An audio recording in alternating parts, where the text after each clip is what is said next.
Hey guys, and welcome to another episode of VG Circle. I'm, as usual, your host, Amcam, and we're here with our panel of speakers.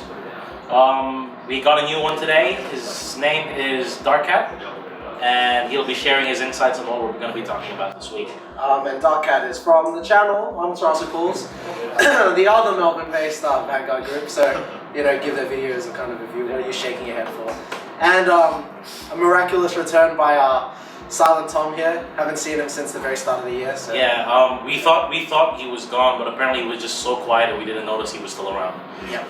So we'll start off with talking about BT08, I suppose. Mm-hmm. They've started releasing some of the information on the cards, and what do you guys think so far? Should we run it through plans, or do we just do a general? What do you think? I think we should run it through plans. Obviously, with more support now due to the recent release of the Kero Ace, we've seen a lot of new cards. Yeah, so for Neonectars, Natakami, and Aquaforce, but we mostly knew most of the Aquaforce ones. Let's start with Tachikaze. Touchies? You can take the hot seat. Okay. Yeah, I'm pretty happy with what Tachikaze has been coming out with. There's a few people will probably say that they seem to be overpowered, but I think depending on how people end up playing the cards, I've messed around with them so far, and I like what I've been seeing. So hopefully it will go really well. I don't know. With what I've seen of Tachikaze so far, it looks interesting. I think that everybody is overestimating the Dark Rex card that was card of the day last week. It always happens. It's a good card, but I think it's being blown out of proportion. Though what I am afraid of is the Winged Dragon series. So when this is killed, when it goes from the ring circle to the drop zone, you can give any Tachikaze unit plus 3,000 power.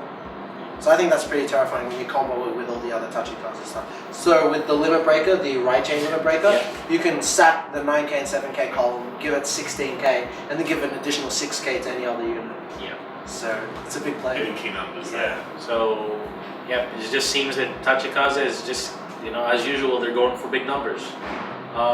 Anything to add, guys? I really like them. I have to say, I would really actually like to test them because they look like very interesting effects, especially with some of the synergy with some of the old cards, like for instance Blastosaurus and those. Yeah. So Blastosaurus, the Saurus series, didn't really see much use before, but now it looks like a little bit more useful with the limit breakers. Yeah. Obviously, we'll have to be well timed though because it's going to eat up your hand. Yeah. Well, I think that's fair because the amount of power you're getting out of your units, at the cost of the cards is quite a lot. I'm not too happy with the ride chain, to be honest.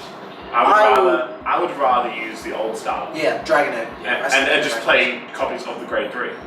It's the main focus of the new ride chains. I really like to focus on the Grade 3 itself and not the starting 0, 1, 2. We all know those ride chains are pretty flimsy anyway. They're so flimsy, but just focusing on the Grade 3, the Vanguard itself is just, you can just do really good things with that. Yeah, and with anything like that, you don't have to play the right chain to play it with Grade 3. 10k by itself, you can give it another 16, so we'll still get key numbers anyway. It's not crucial to get the extra 1k. It is nice, but if you do want to start with a different Stein Vanguard, then go ahead. It's not like your deck's going to fall apart because you're not riding the right chain. Yeah. And with everyone focusing on the new sets, you're not going to see those crazy 13k Vanguards, except for the Dayusha, maybe people who might start focusing on that. But you're most likely only going to see 10 to 11k Vanguards. Yes. True. Alright. Next plan Let's go to Narukami. You've seen some of the new stuff, haven't you? I've seen some of it. I haven't been focusing too much, I guess, on new stuff, but I did see a couple of them interesting, like blanking your own effects. It's pretty interesting. There's probably some more support in there, like huge negative effects, maybe a lot more restraint stuff. But it's just interesting to see them doing something like this, because then we might see blanking your opponent's effects, things like that. It also makes you think a little bit about stuff like the like if you control a non-clan whatever unit, gets -2, it's like you can start blanking these effects, maybe start using things like that. That's just little interesting things. Yeah, I think at the moment, if we just look at the support, everybody's been complaining that it's pretty bad. But I think, looking towards the future and what that card can bring to the table. Which was the one that's like counterblast one, you get an extra damage and then it goes away at the end of the turn? I don't remember. But there were a lot of units like that anyway. Yeah, those seem, that's another like, I guess, interesting aspect. Obviously I haven't done too much stuff with the new limit breakings, but it just seems nice if everyone starts playing that game of like dodging around, getting your opponent to limit break, trying to kill them in a couple of turns after that. It's like you can force the issue. I think it was 6k as well, which is not horrible.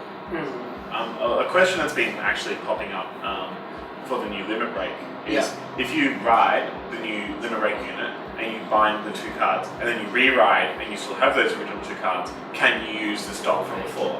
Yeah. No, you can't. You can't? Because technically it's a new card. Oh, yeah. Yeah, so you can only use stuff binded by 2. Yeah, even though it says the card's name, it has to be the original version of that card. Okay. It's like any other game. Yeah. Alright, next clan. Next clan would be... I'm going to avoid Neonectors, what else? Let's go to Aqua Force. Aqua Force. Who would like to start off with that? Why do you start? Aqua Force. I reckon they're very interesting effects. Becoming the Hurricane Dragon and the Maelstrom, having to be the 4th hit, Yeah, fourth attack in the turn. It brings like the Storm Rider Basil. Switching, in fact, that's a really, it's a new effect that I have to say, it's really interesting to the game. Like, switching with the unit that's behind it. So that way, of course, getting to the 4th attack that you need. But it's just, I really like to see what like all these new cards have to bring to the game, because I reckon there's some really interesting effects. Yeah, I was talking to Aya earlier this weekend, and we were talking about the new Aqua Force stuff, and like he said something interesting. Like a lot of the clans kind of focused, like a few of the clans, quite a few of them, like your Kagura, your Narukami, your Tachikaze, like focus around this idea of like attacking for huge numbers, that kind of beatdown. I think Aqua Force is bringing the opposite. It is still a style of beatdown, but rather than trying to force those big guards out of hand, they're trying to force like the smaller guards and making you use up more hand, because there's each attack is only very small, but since there's lots of them, you have to drop a different card every time a new unit attacks. So a different kind of a swarm or a beatdown idea. And I think that decks that don't run draw triggers will be suffering from this kind of rush if they're not careful. I guess what I don't like about the clan is, I think I said this to you before, is it forces you to drop 5k guards. Yeah. Especially with that focus on the Storm Riders. Early game, it'll make you drop your pieces. And you can't afford that, otherwise you're going to take an easy damage. And that's what it forces around. With that being said, the late game is quite stupid because it forces that hand all the early damage, and then your on-hit effects for the grade 3s aren't really relevant. That was my issue. I already said this in a previous episode, that on-hit limit breakers don't really take my interest, because by the time you're at limit break, you're at 4 damage. Your opponent's also at 4 damage. Then you're at a point in the game where they're not going to want to let the Vanguard hit the Vanguard. So that case where you'll be hitting their Vanguard and activating the ability will be very rare. And even if you do get the condition of hitting their Vanguard off, you've likely already killed them, and thus the effect is irrelevant.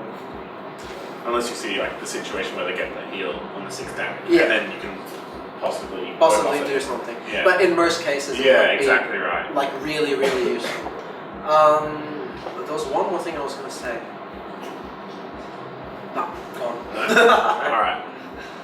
So moving on to the next topic. No problem for it. So Neonectus. Yeah, we might as well get it over with. Yeah.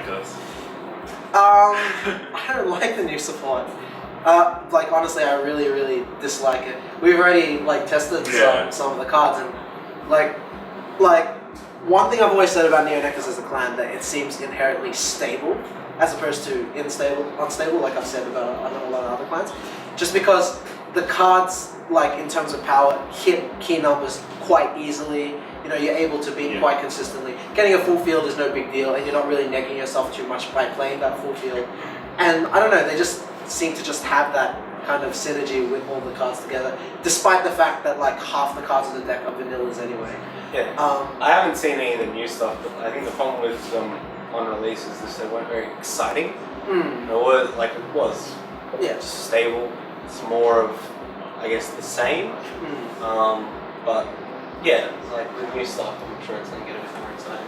See, that's my problem. Like the new stuff, like we've now got a name-based system for Neonectars. So your Blasters for Paladins, your Dimensional Rebels for Deep Police. We now have the Musketeer cards for Neonectars, and I have to say, like I said this a lot when I was trying to play them, but what the hell is the point? Because it feels exactly the same as the old deck, just with different name units. It feels like I'm still bashing for vanillas. I get the focus of the deck. The focus of the deck is basically you have the units on the field, you sack them, and you pay your cost after sacking a unit. You top check the top 4 or 5 cards, and then you summon a new Musketeer unit. But my problem is, like, there's no point. You know, most of the time you'll be able to get a good field that hits for key numbers without the effects. And in a lot of the cases, the effects backfire. You know, you'll be sacking a unit, top checking into nothing, or worse, sacking a unit, top checking into like a crit trigger, and you know you have to make a decision: do I want to waste that cost, or do I want to waste a trigger out of deck? There's nothing really like good about it. And the limit break that sends 5 Musketeers from the drop zone back to deck. They have to be normal units, so you can't send back triggers, unfortunately. And then you call out 2 copies of the grade 3, which in the rear guard are just 10k vanillas. Yeah. Like, again, what is the point when I can have, the Musketeer unit that swings for 12k, or now the Zombie Shark clone, which is also a Musketeer. Those are just better units that could go out there, and I don't really get the point of calling out 2 10k vanillas that on top of that can't even intercept. I know I'm going on this big rant about it, but basically what I'm trying to say is it seems like just a named vanilla deck, which this is without, forcing yourself to play named units. Yeah, it's just like, we understand what you're trying to do, but it just doesn't work. At the moment. Yeah, it's just like so far, okay, we get that you're trying to thin the deck, but like, it doesn't help when you're not giving us another mechanic to utilize that deck thinning. Yeah, and on top of that deck thinning, the limit break thickens the deck by filling it up with non-triggers anyway. It's like, it feels like it's going backwards onto itself. You probably haven't heard this, but what do you think about it now that you've heard about it? Sounds boring. Sounds like you're not killing your opponent's things. So basically it's not it's like you're killing your own things. Yes. And this, ladies and gentlemen, is what happens when you ask Silent Tom to say something. There you go.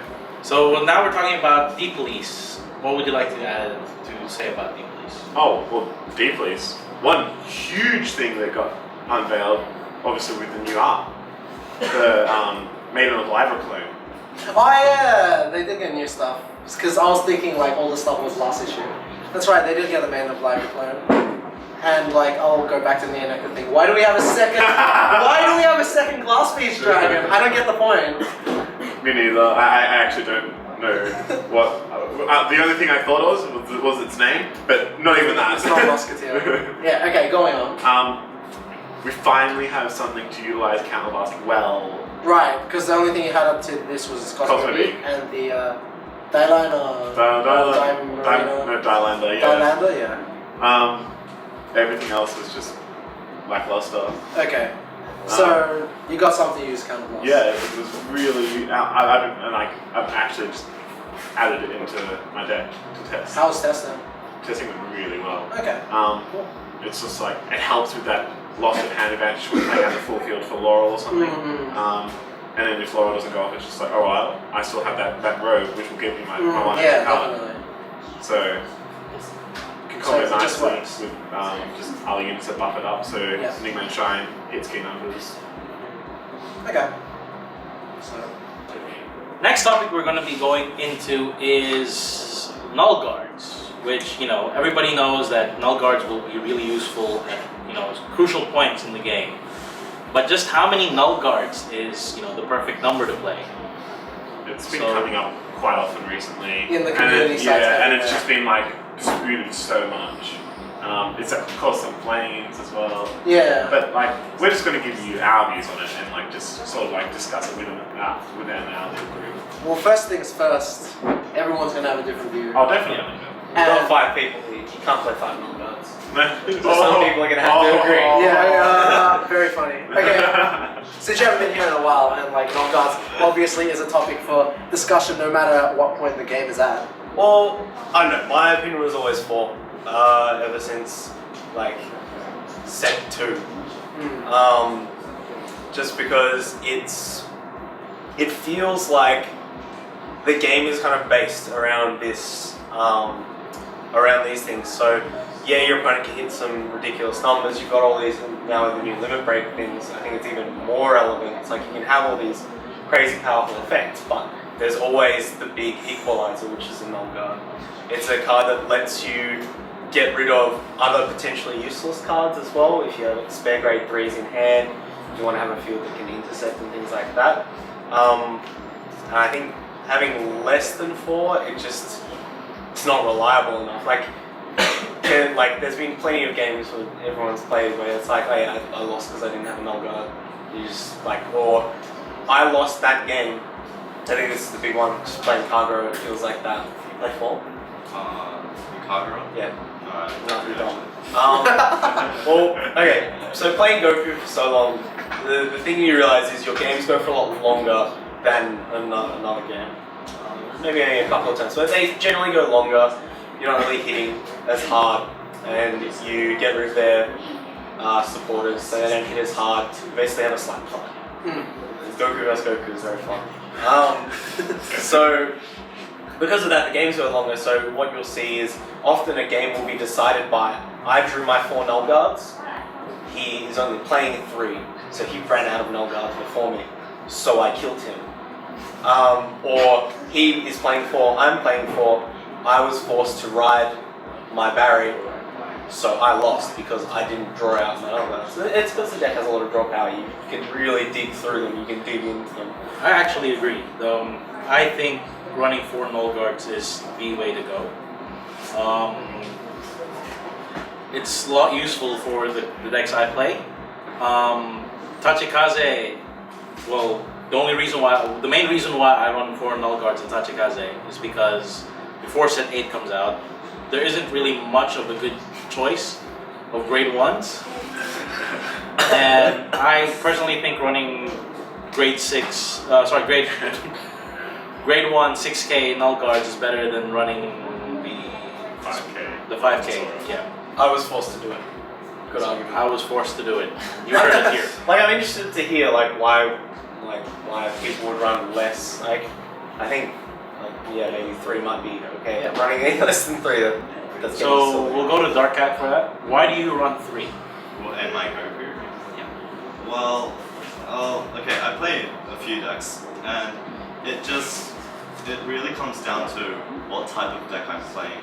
Like, there's sometimes, if I'm playing 4 Null guards, I draw into too many early game. And the big thing about the Null guards are you have to discard a card to guard. And it's a huge guard, and it's something that you don't exactly need early game. And it's something that you want to keep for late game, I guess. And it's just, if you have too many, they can become very cloggy because you have to discard another card. So, just in my Goku, I just find that I'm not always going to have a big enough hand to always discard. And I just find 3 is very good, especially in Goku, because you're retiring their grade 1s, so they have very low attacking anyway. So you don't need to really guard with this much anyway. But then, when it comes to other decks like Oracle Think Tank or Bermuda Triangle, those decks, those clans can really make huge hand sizes, so you've just got so much to choose what you want to discard with, and yeah, exactly. I don't know, in terms of that, I understand you can draw a lot of them early game, they're not really that useful early game because realistically they're not going to see play. You don't want to save them later. But you're not going anywhere fast. This game is not a fast game. Except for barring a few decks. And it's typically a few decks that will get quite lucky. Or But even then, if you're versing spikes and you see 2 null guards in your opening hand, you're like, right on, this is cool.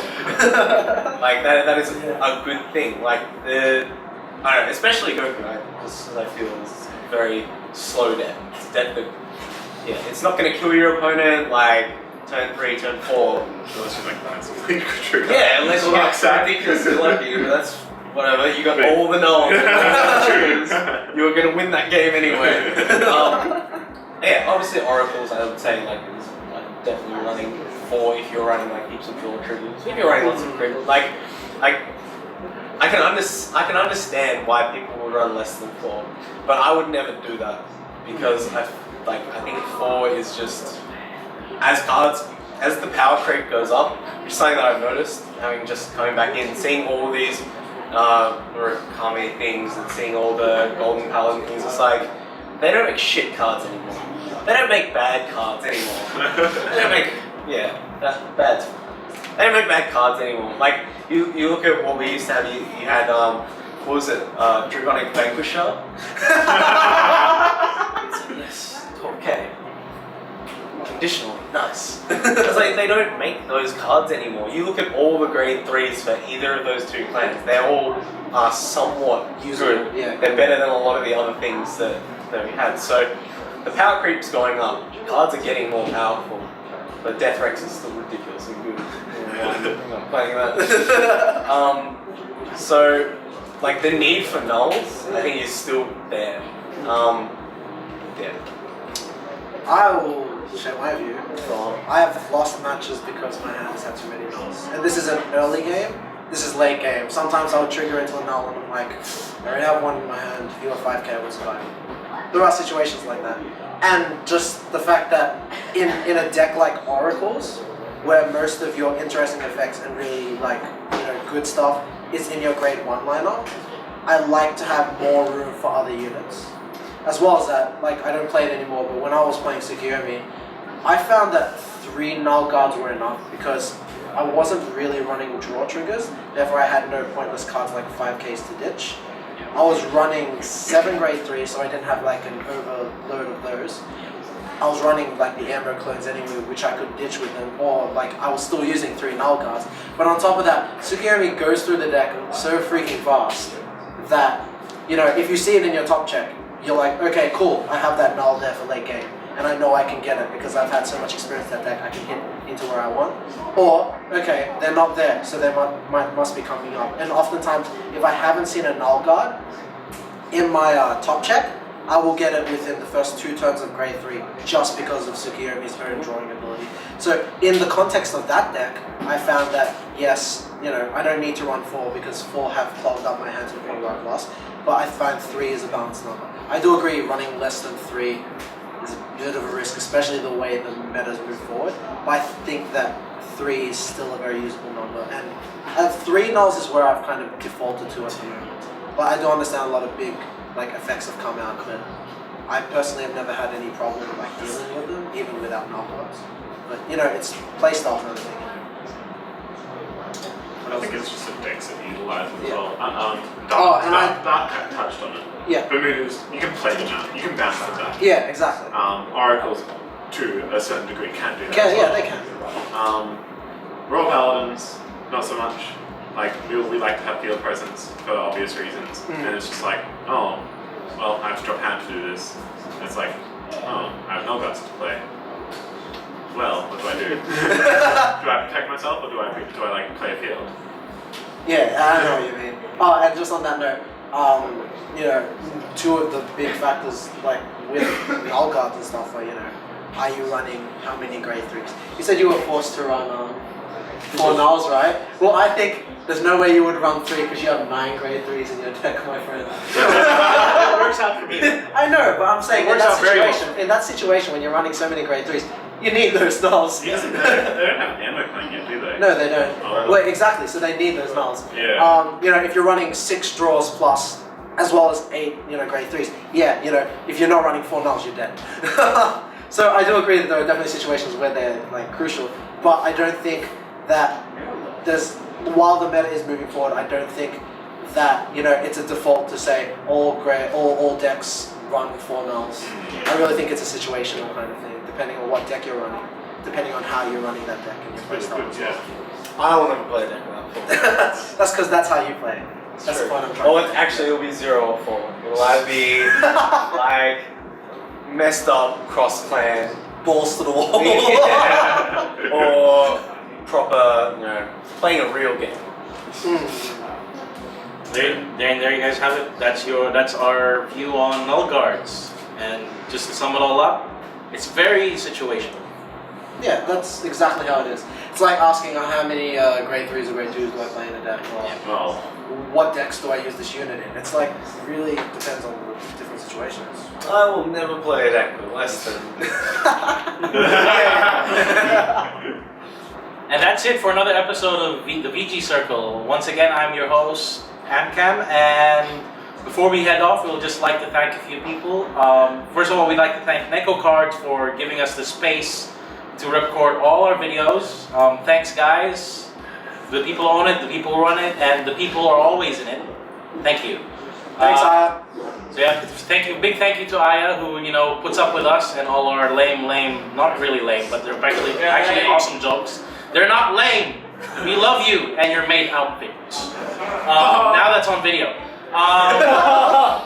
What's it called? Next we need like you to do is like our Facebook page. We have a Facebook page now, but it's pretty empty. Yeah. So fill it up for us, and we'll reward you in shout-outs and cupcakes if you're in Melbourne. Another person we'd like to thank is Darkcat for joining us for our episode. Here's a link to his actual YouTube channel. Yep.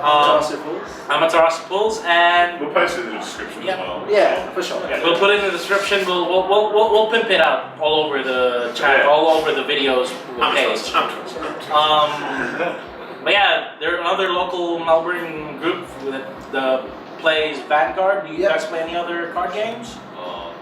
A bit of Yu-Gi-Oh. Bit of Yu-Gi-Oh, yeah. It's a support card game. The card game scene is probably support. Also, if you haven't, no matter what shit game you play. they covered thank God somebody did, but they covered they covered the regionals for us. Yeah, because I was still on hiatus. Yeah. So thank you guys for being in the Amaterasu Pools, yep. They cover our butts when we need them to cover our butts. Thank you. While we're too lazy to do deck checks and battles, then Yeah, definitely. But yeah, support Melbourne card gamers. Support, please. Yes. And then last thing before we actually do head off is that the decks, I've finally picked the decks that I'm going to play with all your suggestions. I've decided to play 2. One in Japanese and one in English, so we could get the English sets into the videos and talk about how the English sets are going.